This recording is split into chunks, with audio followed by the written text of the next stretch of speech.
आकाशवाणी गोरखपुर से प्रादेशिक समाचार।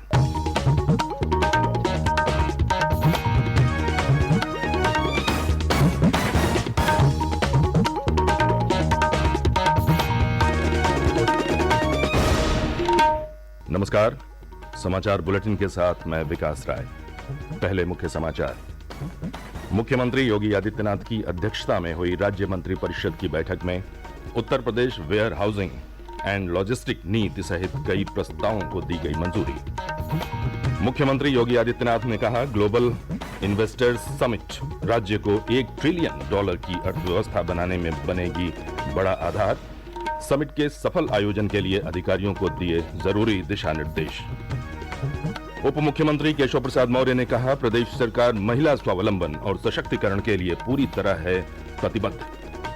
और केंद्र सरकार ने नाक से दी जाने वाली कोविड वैक्सीन को बूस्टर डोज के लिए दी स्वीकृति। पंजीकरण कोविन ऐप पर शुरू।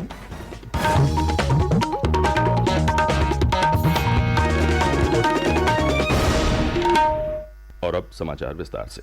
राज्य मंत्रिपरिषद ने Uttar Pradesh where housing and logistic नीति 2022 को मंजूरी दे दी है। मुख्यमंत्री योगी आदित्यनाथ की अध्यक्षता में मंत्रिपरिषद की बैठक में यह फैसला किया गया। इस नीति का उद्देश्य राज्य में भंडारण और लॉजिस्टिक का उन्नत ढांचा विकसित करने के लिए निजी निवेश आकर्षित करना है। नीति के तहत लॉजिस्टिक पार्क की स्थापना के लिए फास्ट ट्रैक आधार पर जमीन आवंटित की जाएगी और लॉजिस्टिक परिक्षेत्रों के विकास के साथ में विभिन्न प्रोत्साहन भी दिए जाएंगे। प्रोत्साहन योजना के तहत लॉजिस्टिक अवस्थापना सुविधाओं को 3 श्रेणियों में बांटा गया है। पहली श्रेणी में भंडारण सुविधाएं जैसे वेयर हाउस और कोल्ड चेन को शामिल किया गया है। दूसरी श्रेणी में मल्टी मॉडल पार्क, अंतर्देशीय container depot, container freight station सहित लॉजिस्टिक पार्क और ड्राई पोर्ट होंगे। जबकि तीसरी श्रेणी में राजमार्गों तथा एक्सप्रेसवे पर मुख्य कैरिज वे के किनारे ट्रकों को खड़ा करने की जगह निजी फ्रेट टर्मिनल, निजी बर्थिंग टर्मिनल और अंतर्देशीय पोत रखे गए हैं। इन सभी श्रेणियों के लिए विभिन्न प्रकार की छूट और प्रोत्साहनों की व्यवस्था की गई है। मंत्रिपरिषद ने मुख्यमंत्री मत्स्य संपदा योजना के क्रियान्वयन से संबंधित दिशा निर्देशों को भी अनुमोदित कर दिया है। इस योजना का उद्देश्य राज्य में मछली पालन के क्षेत्र में वृद्धि लाने और ग्रामीण इलाकों में आवासित मत्स्य पालकों के आर्थिक और सामाजिक उत्थान को बढ़ाना है। ये योजना 5 वर्षों के लिए संचालित की जाएगी। इसके अलावा मंत्रिपरिषद ने जिन अन्य प्रस्तावों को मंजूरी दी है उनमें उत्तर प्रदेश इमारती लकड़ी और अन्य वन उपज का अभिवहन नियमावली का सरलीकरण और देवरिया में महर्षि देवराहा बाबा स्वशासी राज्य चिकित्सा महाविद्यालय के निर्माण की परियोजना में उच्च विशिष्टियों का अनुमोदन शामिल है। मुख्यमंत्री योगी आदित्यनाथ ने कहा है कि यूपी ग्लोबल इन्वेस्टर्स समिट प्रदेश को $1 ट्रिलियन की अर्थव्यवस्था बनाने के लिए व्यापक आधार बनेगी। श्री योगी ने ये बात लखनऊ में मंत्रिमंडलीय सहयोगियों और उच्चाधिकारियों के साथ इन्वेस्टर्स समिट की तैयारियों की समीक्षा के दौरान कही।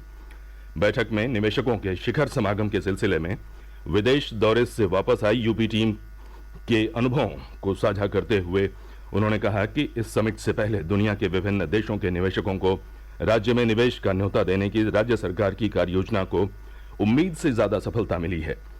श्री योगी ने कहा कि 16 देशों में हुए रोड शो से अब तक 7 लाख करोड़ रुपए से ज्यादा के निवेश का रास्ता प्रशस्त हुआ है। मुख्यमंत्री ने अगले साल 10 फरवरी से 12 फरवरी को लखनऊ में प्रस्तावित इस समागम के सफल आयोजन के लिए अधिकारियों को जरूरी दिशा निर्देश दिए।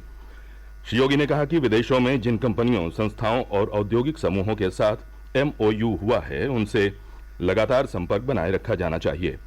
इसके अलावा हर देश के लिए एक अलग डेस्क बनाई जाए ताकि संबंधित देश के निवेशकों से बराबर संवाद बना रहे। उप मुख्यमंत्री केशव प्रसाद मौर्य ने कहा है कि राज्य सरकार महिला स्वावलंबन और सशक्तिकरण के लिए पूरी तरह प्रतिबद्ध है।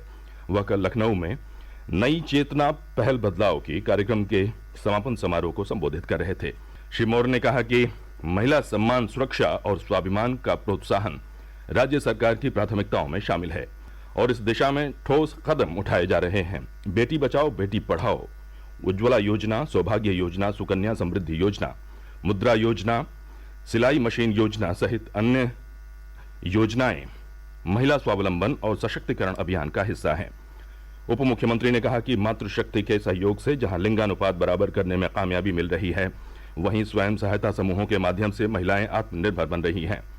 सरकार और समाज के प्रयासों से बेटियां जीवन के विभिन्न क्षेत्रों में अपनी अलग पहचान बना रही हैं।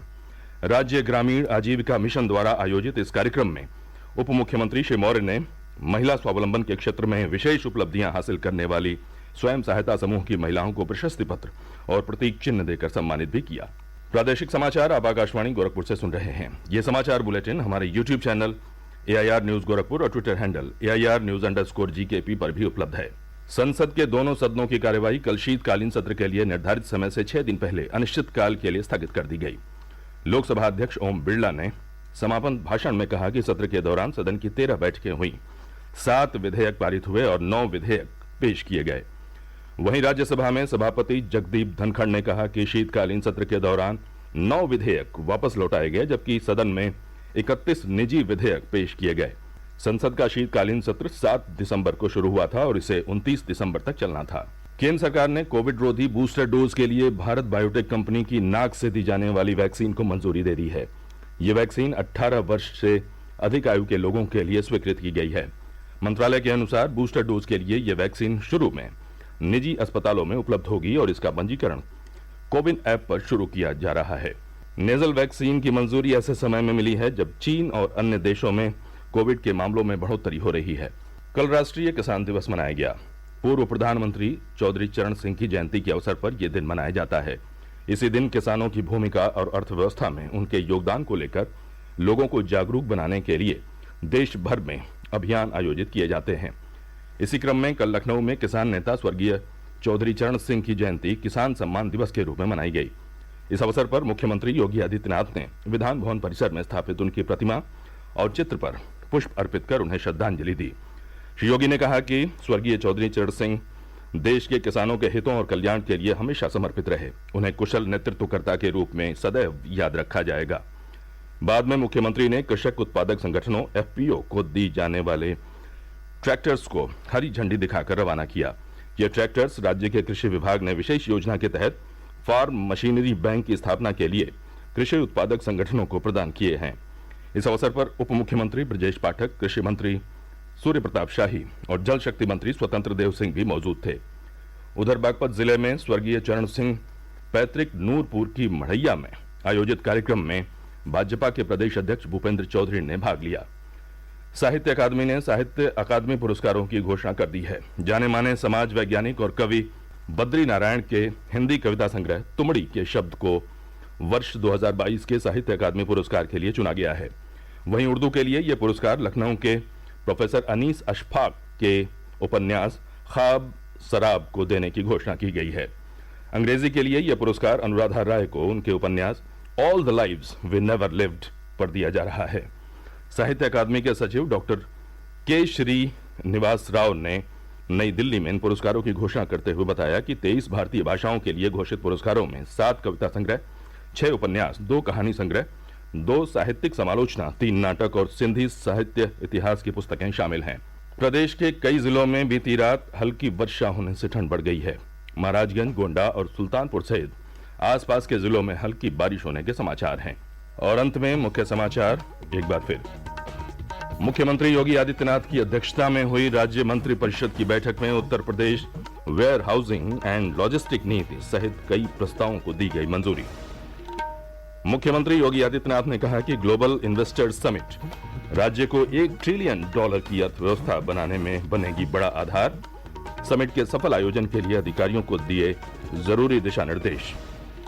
उप मुख्यमंत्री केशव प्रसाद मौर्य ने कहा, प्रदेश सरकार महिला स्वावलंबन और सशक्तिकरण के लिए पूरी तरह है प्रतिबद्ध। और केंद्र सरकार ने नाक से दी जाने वाली कोविड वैक्सीन को बूस्टर डोज के लिए दी स्वीकृति, पंजीकरण कोविन ऐप पर शुरू। इसी के साथ ये समाचार बुलेटिन समाप्त हुआ। नमस्कार।